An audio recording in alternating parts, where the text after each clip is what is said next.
Chris, a day like this, a captaincy change, it can be awkward, but it did not feel like an awkward day at all. It didn't. I think quite the opposite, and a big reason for that is John Tavares. You know, not only did he show up at the event, formally hand off a sweater with the C stitched on it to Auston Matthews. His family's in the front row. His 3 kids are wearing Matthews sweaters themselves. His mom and dad, his wife Erin are here. You know, and the way he really, had prepared remarks, I just felt that John Tavares, might be one of his better days as a Leafs captain. Is sort of strange thing to say, perhaps, but this was a very selfless act. You can imagine that this isn't something he necessarily wanted. He didn't initiate the process, but over the last few months, he clearly got comfortable with the idea of handing off the C, of doing what the organization feels is best for them to move forward. And I thought he was very gracious in pretty unique circumstances. I don't recall ever seeing a team have that formal of a handoff, especially here in the middle days of the summer. General Manager Brad Treliving said that Tavares had seen this day coming. He knew this day would come.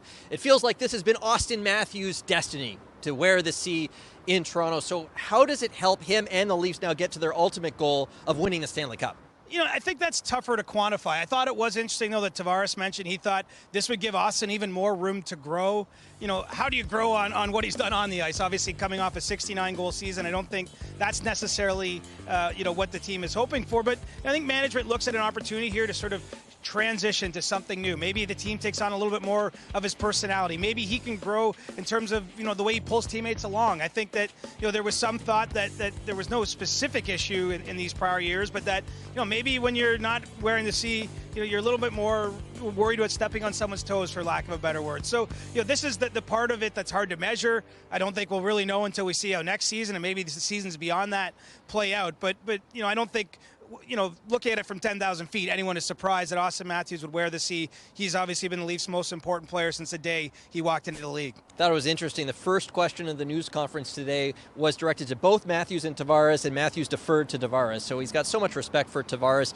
Doesn't necessarily have to change everything just because a letter has changed. Now, Tavares' contract situation, he's going into the final year of his current deal. We know he loves being here, how much it means to him to be a Leaf. Where do things go on that front for him? Well, I think that there will be some discussions now about the possibility of an extension. It's probably more of a priority for John Tavares and his family. Clearly, he made a big move at the time he moved back to Toronto when he took that free agent deal. He had a number of other opportunities at that point in time. At that point in time, he didn't have kids. Those 3 kids that were sitting in the front row today have all been born in Toronto. I think it's very important on his end of things to try to find something that works, and the Leafs will have to, work through that with him. I don't get the sense anything's close at this time, but I do think those discussions happen. And maybe that's the flip side of how well he's handled this, is that it really is incumbent upon him to make sure this transition goes well, to make sure the team doesn't suffer, and there could be a new role, slightly reduced one, you would think, in terms of what he's paid, where he's playing in the lineup, and wearing an A instead of a C and all those things. Mitch Marner also going into the final year of his deal. He's here today supporting Tavares and Matthews, and he said, that's why I'm here. I don't want to talk about that. He reiterated he wants to be here long term. He loves being a Leaf.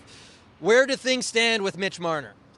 That's a tougher one to get a read on. And look, Mitch Marner's at a very different stage in his career than John Tavares. The next contract he signs, whether it's with Toronto or perhaps somewhere else, will most likely be the biggest of his career. This is a massive decision for him. By extension, it would be a massive decision for the Leafs organization. The fact that he shows up on a day like this to support Auston Matthews, obviously those two walked into the league together, have had a long friendship. They are close. The fact that he's in his hometown, I believe him when he says he wants to stay a member of the Maple Leafs. It's just a matter of, can he get something from the Leafs that makes sense for him, makes sense for the team. I think that's likely to be a long process before we determine it either way. But, at this stage, Mitch Marner controls his destiny. He's an unrestricted free agent July 1st, 2025. He's got a completely no move clause in his contract. And, he essentially holds the cards here, but whether there's a chance to sign a contract or if he's testing free agency next summer. So the core 4 forwards remain in Toronto going into this next season, but there was a significant personnel shakeup on the blue line for the Leafs. Chris Tanev comes in, Oliver Ekman-Larsson comes in, and we thought Jani Hakanpää was coming in. In fact, Treliving mentioned him by name on July 1st, but we haven't seen a contract registered. What's going on? Well, they're still working through his health situation. Jani Hakanpää finished last season with a significant knee injury. Obviously, in this time since he and the Leafs engaged in discussions about a contract, there's been a chance to get a look at some medical information. He feels as though he can play.